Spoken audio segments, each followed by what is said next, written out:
تو حضور نے ارشاد فرمایا من حج البیت ولم یزرنی فقد جفانی،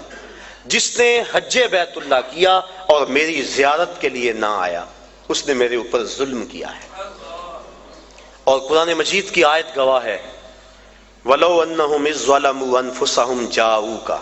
اے حبیب یہ لوگ اگر اپنی جانوں پہ ظلم کر بیٹھیں تو تیری چوکھٹ پہ آ جائیں۔ میرے شہر کا ایک شاعر ہے، اس نے اس کا ترجمہ کیا،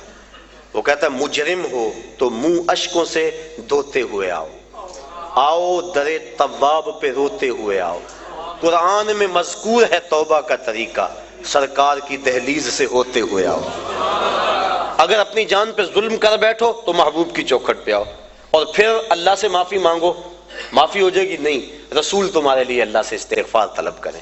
تو تم معافی مانگنے آئے تھے، اللہ رحمت بھی عطا کر دے گا، لَوَجَدُ اللَّهَ تَوَّابًا رَحِيمًا، تم توبہ کے لیے آئے تھے، اللہ رحمت بھی اپنے جناب سے دے گا، کیونکہ محبوب کو جو ساتھ لے کر آئے۔